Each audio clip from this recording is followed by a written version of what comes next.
Hey guys, Chris and Michael here from Boxing Brothers Online Coaching. Today we're going to be sharing some tips and advice on how to stagger your timing and throw punches in a way that's going to be inconvenient for your opponent and increase the likeliness of you landing shots without getting hit. So oftentimes if you're sparring or moving around and trying to throw punches and you're getting countered a lot or you're missing a lot, your opponent's not there or whatever it may be, just not getting your groove on, there's a portion of that dynamic and result that is attributed to your opponent's ability to successfully implement whatever it is that they're doing.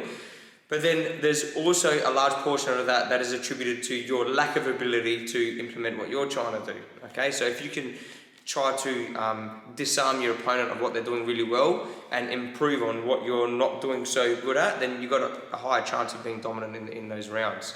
Okay, so one thing that I often see is that boxers will punch at the convenience of their opponent and make it really easy for them to counter. So they'll provide their opponent with punches, with a jab, with a 1-2, and throw them in a way and at a time in which they're readily available to receive it, and it's really easy to counter, where all they need to do is not necessarily change the types of punches they're throwing, but the time in which they're throwing the punches, and that's what we're going to talk about today. That is going to be the common factor with all of these kind of varieties. The timing is going to be the absolute most crucial part of being able to successfully punch at the inconvenience of your opponent. So we're going to cover 5 basic ways and techniques that you can implement against your opponents to increase the chances of landing your shots due to you punching at a time in which they're not quite ready for it.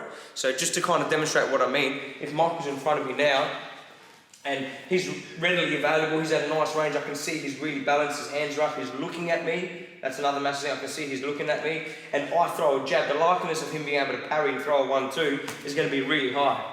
Okay, so I'm going to try to avoid punching Michael at those times because I can see he's ready to receive me. If you can see your opponent's on and really ready, their balance is on, their guard is up, they're looking at you, they're watching you, you're best not throwing, or you throw very undercommitted.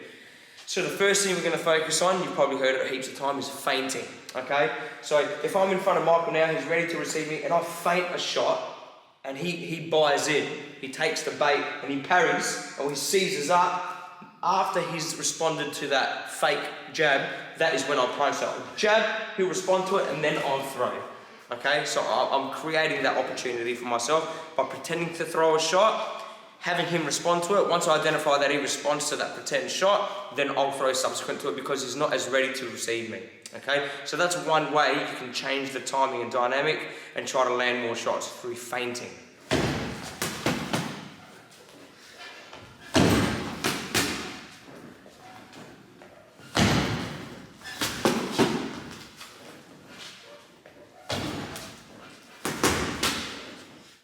Another really efficient way to land shots at a time that they're not quite ready is throwing a second attack. Okay, and the way you throw your first attack in comparison to your second need to be substantially different. So let's say, for example, Michael is ready for me once again, and I throw an attack, but I keep my weight back and I don't really commit to it, and he defends himself from it, and then I pull back and relax, and after I finish punching, he identifies that, it's time to go back to his neutral kind of position. He relaxes, but then I come back with a second attack, nice and committed. The likeliness of me landing that second series of punches after having thrown the first series of punches is a lot higher. So you'd be in front of your opponent, you're kind of sizing each other up, and then Michael's ready to receive my first attack, he defends it really well, whatever it is that I throw, and then I pull back and relax, and he comes out of that guard, and then I throw again. Yeah, and the likeliness of me landing that second attack is going to be high because I set him up with that first attack. First attack, undercommitted, keep your weight back nice and light, you throw, and oftentimes your opponent will seize up and then relax after. They'll parry, slip, whatever, they'll relax after. That's when you're jumping.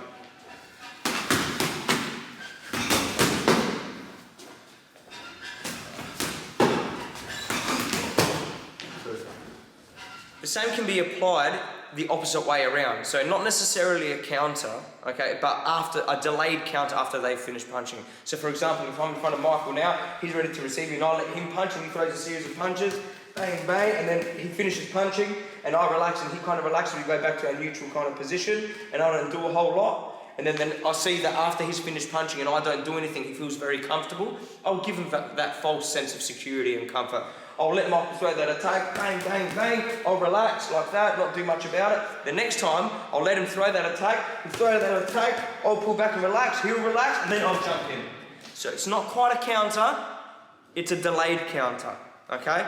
You let them throw, you catch them on the guard, you relax, you see that you relaxing after their attack makes them relax. The next time you do it, you catch, you relax, and then you suddenly jump them, yeah?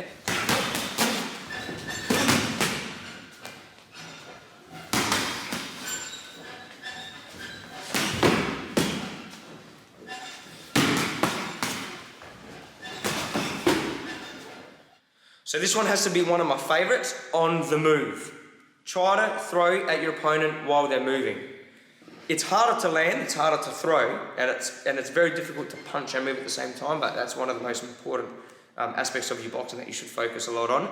But when Mike is in front of me, right, and he's nice and still, and he's nice and still, and we're kind of sizing each other up, and we're not moving too much, his balance, his feet are on the ground, he's ready to receive those punches. As Michael takes off and starts to move out, if I catch him as he's moving out, it's going to be very difficult for him to defend those punches, okay? Again, if he's in front of me, he can catch my punches, he's really ready for it. Then all of a sudden, if he starts moving forward, for example, and I catch him as he's moving forward, it's going to be very hard for him to transition from efficiently moving his feet to efficiently defending punches. So if you can get your opponent moving, and then on the move, try to identify where you can hit them, you know, when they're really committed to movement, where their priority has become footwork and ring navigation, and they're more concerned about how they're kind of moving around the ring for whatever reason that they're moving around. If you can catch them on the move, it's going to be hard for them to stop and defend themselves or stop and punch back. So on the move, try to focus on punching your opponent while their feet are on the move.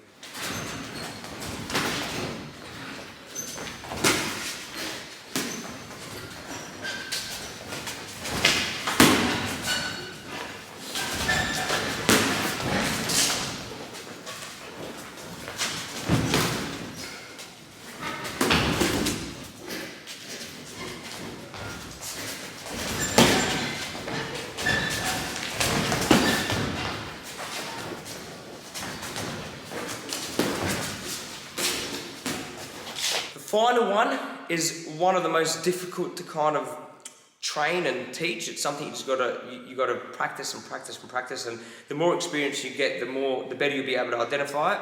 But I call it identifying the offbeat. Okay, so your opponent might have that kind of that bounce or that move or whatever it may be, and there's particular moments in time in which they're moving that they're ready. They're very prepared, they're very balanced, they're ready to deliver, they're ready to receive. If you can identify at what moment, and it is staggered, your opponent isn't as ready to receive or isn't as ready to deliver or engage against you, and you can slip in shots, single shots, double shots in those moments, you've got a huge advantage. The whole fight can change. So try to identify the offbeat of your opponent. So if Michael's kind of moving around in front of me now, he's got that little bounce, he's transferring his weight from left to right and right to left. He might have a bit of head movement, his hands might kind of bounce a little bit, his guard might bounce. He might do it at some moments more often than others.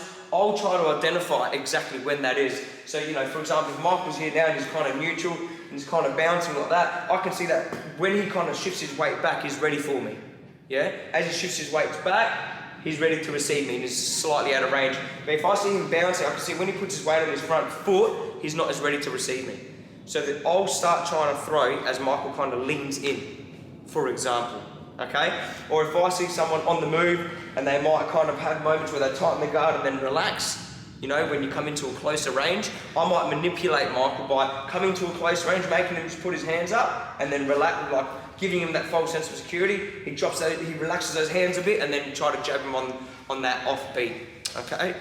The more you spend time in the ring, sparring, you'll be able to identify that offbeat, yeah? But punching on the offbeat at the inconvenience of your opponent and implementing all of these other concepts that we mentioned is going to increase drastically your ability to land punches on your opponent.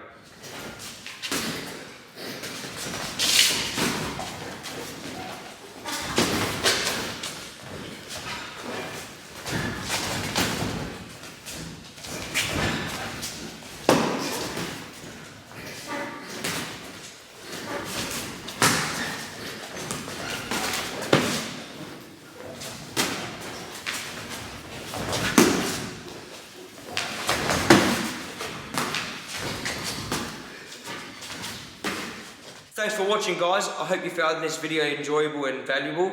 Make sure you share with your friends, like and subscribe. We'll see you next time.